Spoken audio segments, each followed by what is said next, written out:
बहन मायावती जी को याद कर रहे हैं, जिन्होंने आते ही 1,12,000 उन्होंने नौकरियां तो पहले 3 महीने में दे।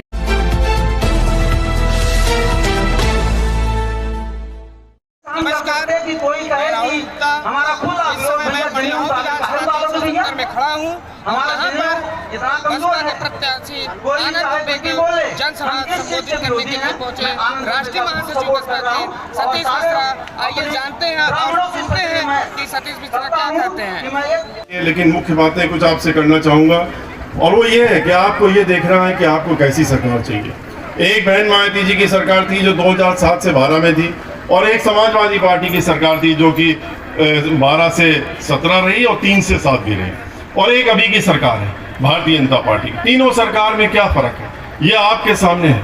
और ये जो अभी की सरकार है उसके जो बारे में जितना भी कहा जाए, जितनी भी बातें बताई जाए, वो कम है कि कितना इन्होंने धोखा देने का काम किया, लोगों के साथ धोखाधड़ी करी, लोगों से धोखा से वोट लिया, वोट लेने के बाद उनको वापस कुछ नहीं दिया, सिर्फ घोषणाएं, सिर्फ झूठे वादे।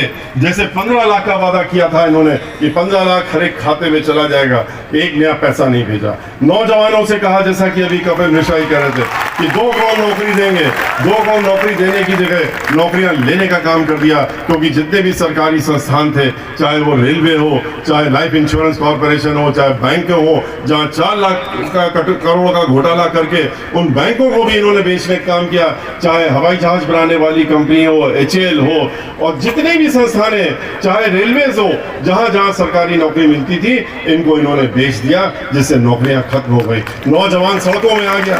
जहां उत्तर प्रदेश में नौकरी मिलती थी उनको ठेके में दे दिया, चाहे नगर निगम हो, नगर पालिका हो, ब्रिज कॉर्पोरेशन हो, जल निगम हो, जल संस्थान हो, इस तरह की जितनी भी संस्थाएं जहां पर लाखों की संख्या में लोगों को नौकरी मिलती थी, उत्तर प्रदेश का नौजवान व्यक्ति पढ़ करके डिग्री लेके वहां जाता था और नौकरी इन्होंने उसको ठेकेदारी में दे दिया, ठेकेदारों के हाथ में बेच दिया, उनसे भ्रष्टाचार करके उनसे रुपया लिया ठेकेदारों से और उनके हाथ में दे दिया। अब वो किसी को 2,000 पकड़ाते हैं, किसी को 5,000 पकड़ाते हैं, और किसी के पास भी स्थायी नौकरी नहीं है। और ये क्या कर रहे हैं, कहते हैं वोट लेने के लिए।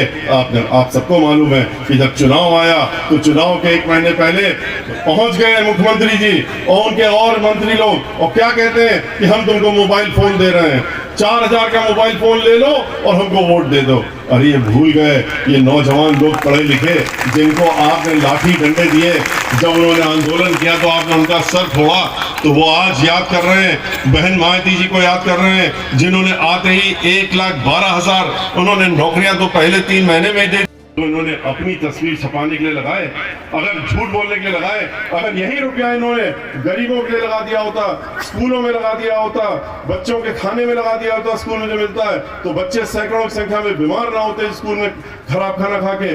और अगर इन्होंने दवाई में लगा दिया होता, इंजेक्शन में लगा दिया होता, डॉक्टरों के ऊपर लगा दिया होता, ऑक्सीजन में लगा दिया होता, तो जो लाखों लोग मर गए कोरोना के दौरान में, जो मंजर हमने देखा कि किस तरीके से 500-500 किलोमीटर, 400-400 किलोमीटर जो दूसरे प्रदेशों में लोग मजबूरन जाते हैं नौकरी करने, वो पैदल चल चल के आ रहे थे, महिलाएं चल के आ रही थी, अपने कंधों में बच्चे लगा के आ रही थी, सूटकेस में बांध करके ला रही थी घसीटते हुए। वो सारे दृश्य सबने देखे हैं, लेकिन इनका मन नहीं पसीजा। इनको समझ में नहीं आया कि 20,000 करोड़ रुपया जो हम खर्च कर रहे हैं अपने ऊपर, इनके ऊपर थोड़ा सा लगा दो।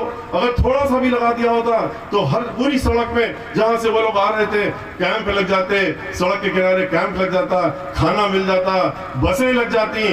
कर दोगे, कोई जुर्म करेगा तब तो मुकदमा दर्ज करोगे, लेकिन नहीं, अल्पसंख्यक समाज के हो तो बुलडोजर चला देंगे, ब्राह्मण समाज के हो हत्याएं हो जाएंगी। 500 से ज्यादा ब्राह्मण समाज के लोगों की हत्याएं, 500 से ज्यादा, 100 से ज्यादा ब्राह्मण समाज के एनकाउंटर। और कहते हैं, ये खुद कह करके अपनी पीठ थपथपाते हैं कि हमने सबक सिखा दिया। सबक सिखाने की बात करते हैं, खुशी दुबे का नाम लेते हैं, कहते हैं देखो एक लड़की को कैसे हमने जेल में बंद करा दिया, 1.5 साल से जेल में बंद, 20 महीने हो गए उसको जेल में बंद कर रखा है, उसके पति को मार दिया, घर भर को मार दिया, गोलियों से भून दिया, उसके बाद उस लड़की को भी उठा ले गए। 1 दिन पहले शादी हुई थी उसकी, तो हाथों की मेहंदी भी नहीं सूखी थी, लेकिन उसको उठा ले गए और अभी तक बंद कर रहा है, 20 महीने से बंद है। और वो मंत्री का लड़का जिसने की कुचल के मार दिया, जिसमें सामने कुचल के मार दिया, उसकी बेल 3 महीने में हो जाती है, क्योंकि मुख्यमंत्री खुद देख रहे हैं कहते हैं कि इसको बाहर नहीं आने देंगे। रेणु शर्मा जो हाथरस में कांड हुआ अभी 2 महीने पहले, उसी प्रकार से कहते हैं इसका भी हश्र होगा। रेणु शर्मा ब्राह्मण समाज की महिला, लोगों ने, आप लोगों ने अखबार में पढ़ा होगा, राजनीतिक महिला थी, सबका काम करती थी, लेकिन ब्राह्मण समाज की थी, यही दोष था उसका। और उसके बाद उससे समाजवादी पार्टी, भारतीय जनता पार्टी, दोनों लोग नाराज रहते थे और क्योंकि उसको हरा नहीं पाते थे। उसके खिलाफ मुकदमे दर्ज कर दिए, उसको फर्जी मुकदमे दर्ज करके उसको जेल भेज दिया। और जेल भेजने के बाद उसकी जब बेल हो गई, बेल हो जाने के बाद भी जब जेल से वो बाहर निकली तो कैसे निकली? बेल होने के बाद उसको जेल से नहीं निकलने दिया, 15 दिन तक जेल में रखा। जब मृत्यु हो गई उसकी जेल के अंदर, तब उसका मृत्यु शरीर जेल से बाहर निकला। ये इनका असली चेहरा है और यही इनके कोशिश है, यही इनका तरीका। तो सोच रहे हैं कि यही काम हम करेंगे, खुशी दुबे के साथ भी करेंगे, यही इनकी योजना है। तो भाइयों, ये वो लोग हैं जिन्होंने इस तरह के विभत्स काम किए, जो चेहरा कुछ और लगाते हैं, मुखौटा कुछ और लगाते हैं, आपके सामने बीच में आएंगे, फिर आपसे तरह तरह की बातें करेंगे, झूठ बोलने का काम करेंगे, फिर 5 साल बाद आपको कहेंगे अभी तो कहते हैं कि ब्राह्मण समाज को हम इस प्रदेश से बाहर कर देंगे। ये तो शुरुआत है, दलित समाजों को तो समाज सिखा दिया, ब्राह्मण समाज को अभी 500 हत्याएं और 100 एनकाउंटर तो छोटी सी बात है। अभी तो देखो क्या होगा आगे। ये भूल जाते हैं कि ब्राह्मण समाज उत्तर प्रदेश में 1-2 नहीं है, 500 1000 नहीं है, 14% ब्राह्मण समाज है 25 करोड़ में। और अगर 14% है तो आप समझ लीजिए कि 14% कितना होता है, 4 करोड़ के ऊपर होता है। और अगर 4 करोड़ ब्राह्मण समाज को तुम किसको किसको मारोगे, किसको किसको भयभीत करोगे? ये भूल जाते हो कि ये लोग जो हैं भगवान श्री परशुराम के वंशज हैं और इस तरह से भगवान ने बनाने वाले हैं। ये जब एक बार तय कर लेते हैं, एक बार उठ के खड़े हो जाते हैं तो करके भी दिखा देते हैं। और इन्होंने करके दिखाया। 2007 की याद करिए, किस तरह से बहुजन समाज पार्टी के साथ पूरा समूचा ब्राह्मण समाज हमारे आह्वान पर इकट्ठा हो गया था, एक साथ हुआ। बहन मायावती जी ने भी उनका मान सम्मान रखा, लेकिन वो जब एक साथ हुए, इकट्ठा हुए और हाथी के निशान में उन्होंने वोट डालने का काम किया, तो पूर्ण बहुमत की सरकार भी बनवाने का काम ब्राह्मण समाज के लोगों ने किया। और अब की बात भी यही करने का करेंगे। बहन मायावती जी ने भी ब्राह्मण समाज से अगर वादा किया था तो उन्होंने करने का भी काम किया था। उन्होंने उनको सम्मान लौटाने का काम किया था और सम्मान लौटाते हुए आपको याद होगा उन्होंने खाली 15 कैबिनेट मंत्री नहीं बनाए थे, उन्होंने 30 से ज्यादा कैबिनेट का दर्जा नहीं दिया था।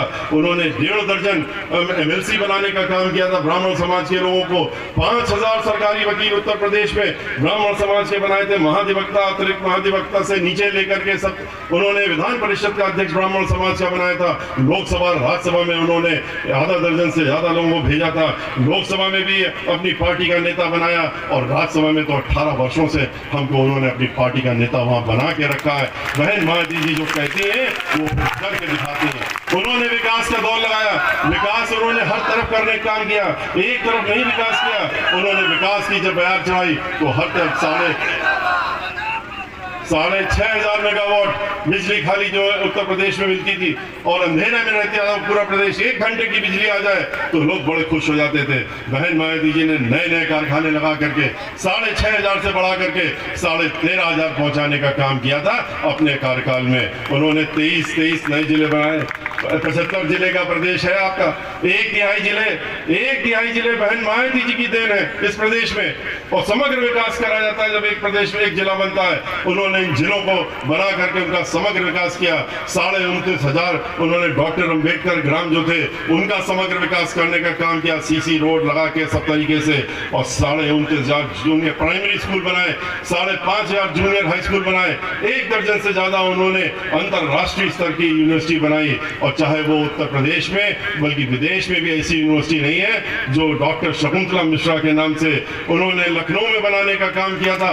वो विकलांग जनों की यूनिवर्सिटी है जहां विकलांग जन पढ़ते हैं और खाली विकलांग जनों के लिए ऐसी यूनिवर्सिटी पूरी दुनिया में नहीं है। उसको कई बार ऐतिहासिक अवार्ड मिल चुके हैं। 20,000 से ज्यादा बच्चे आज वहां पढ़ रहे हैं। उस यूनिवर्सिटी में विकलांग बच्चे पढ़ रहे हैं और पढ़ करके अपनी जीविका चलाने का काम कर रहे हैं। उन्होंने अरबी फारसी यूनिवर्सिटी, पूरे उत्तर प्रदेश में कोई यूनिवर्सिटी यूनिवर्सिटी नहीं थी, उन्होंने लखनऊ में देने का काम किया, उन्होंने नोएडा में इंटरनेशनल यूनिवर्सिटी के देने का काम किया, उन्होंने हर तरह का विकास करने का काम किया।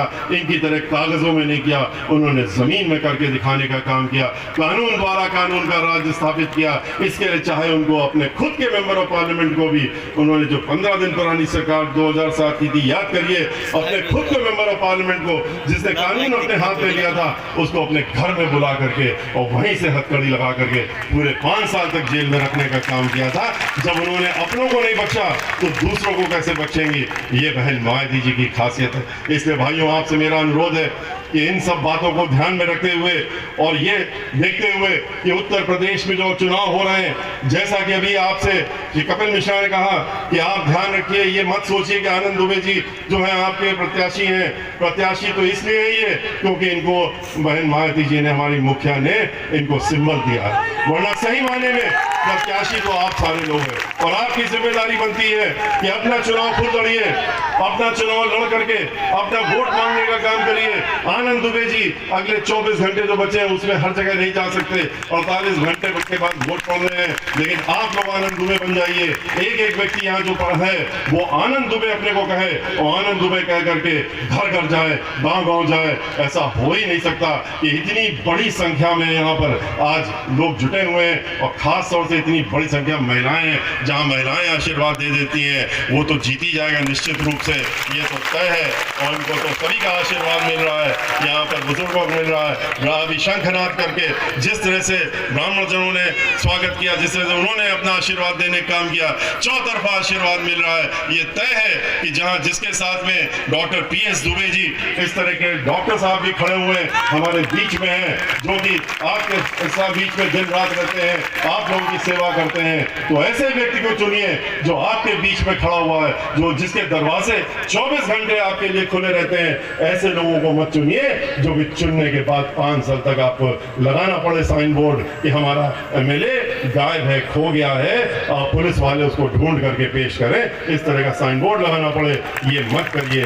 और इसी को कहते हुए मैं अपनी बात समाप्त करूंगा, लेकिन एक बात और आपसे 1 मिनट के अंदर कहना चाहूंगा, और वो ये है कि चुनाव जिस दिन पड़ रहा है उस दिन आपको बहुत एक खास चीज ध्यान में रखने की जरूरत है। वो ये है कि जब आप वोट डालने जाएंगे तो ध्यान रखिएगा 2 चीजों का। एक तो जो बहन मायावती जी कहती हैं और हर मीटिंग में कहती हैं कि उस दिन सुबह अपने बाकी काम बाद में करिएगा, बाकी दिनचर्या बाद में करिएगा, घर से निकल करके सुबह उठते ही पहले लाइन लगा करके जा करके अपना वोट देने का काम करिएगा, जो आपकी सबसे कीमती चीज है, जो आपका भविष्य बदलने वाला है, जो आपकी विधानसभा का भविष्य बदलेगा, जो आपके आने वाले लोगों का भी भविष्य बदलेगा, उसको करिए। उसके साथ साथ में जो सबसे खास चीज आपको जिससे खबरदार रहना है वो क्या है, वहां पर 2 मशीनें मिलेंगी आपको। एक मशीन मिलेगी जो बड़ी मशीन होगी, एक छोटी मशीन रखी होगी। बड़ी मशीन में आनंद दुबे जी का नाम होगा, उनके नाम के आगे हाथी का सिंबल होगा, और दूसरी छोटी मशीन होगी उसमें कुछ नहीं होगा। आप जो हाथी का निशान होगा आनंद दुबे जी के नाम के आगे, उसमें बटन दबाएंगे और कस के अंगूठे से बटन दबाएंगे और तब तक दबाए रखेंगे जब तक छोटी वाली मशीन में आप ये देख न लें कि लाइट जल गई और उसमें आनंद दुबे का नाम आ गया और हाथी का निशान दिख गया और एक घंटी बज गई। ध्यान रखिए, तब तक अंगूठा दबा के रखिएगा जब तक कि आप ये ना देख लें कि जहां बत्ती जल गई है और वहां पर आनंद दुबे का नाम दिख गया है और श्री आनंद दुबे के साथ में हाथी का निशान दिख गया है, लेकिन ये नहीं कि आपको दिख गया आपने अंगूठा हटा लिया। अंगूठा तो तभी हटाएंगे जब उस वाली छोटी मशीन में एक घंटी बजेगी और घंटी बजने के बाद आप देखेंगे कि एक पर्ची कट के नीचे गिर गई, तब आप समझिएगा आपका वोट पड़ गया। और अगर ऐसा ना हो तो वहीं पर अंगूठा दबाए बगैर हटाए वहां के अधिकारी को बुलाइएगा और उससे कहिएगा कि देखो वोट नहीं पड़ रहा है, अगर गलत पड़ रहा है तो वो भी दिखाइएगा कि हमने तो नाम इनके दबाया है, वोट देखो ये आ रहा है, और हम अंगूठा नहीं हटाएंगे जब तक तुम मशीन को ठीक नहीं करोगे, ठीक से दोबारा वोट नहीं डलवाओगे। अगर आपने अंगूठा हटा लिया बगैर ये किए हुए तो ये समझ लीजिए अंगूठा हटाते ही वो मशीन बंद हो जाएगी, फिर आप वोट नहीं डाल पाएंगे, आपका वो अधिकारी भी आपकी मदद नहीं कर पाएगा। इसलिए इस बात को ध्यान रखिएगा और इस अंगूठे को जिसमें कि आपका भविष्य है, इसको इतनी तेजी से दबा के रखिएगा, इतनी कस के दबाइएगा हाथी के निशान पे कि हाथी की आवाज, हाथी की चिंगार पूरे परिसर में सुनाई दे, लोगों को पता लग जाए कि हाथी अब आ गया है। और यहाँ से भी हाथी का आनंद दुबे जी के साथ में भी हाथी आगे बढ़ चला है। जो 10 फरवरी से हाथी निकला है, जब जिस दिन वोट पहला पड़ा है उस दिन से चलते चलते पूरे 6 जगह चरणों में पड़ चुका है, 7वां चरण आपका है। एक तरफा वोट पड़ रहा है हाथी के निशान पे। बहुजन समाज पार्टी की सरकार तो बन चुकी है, निश्चित बन चुकी है, लेकिन हम चाहते हैं कि जफराबाद में आपका नाम भी रहे।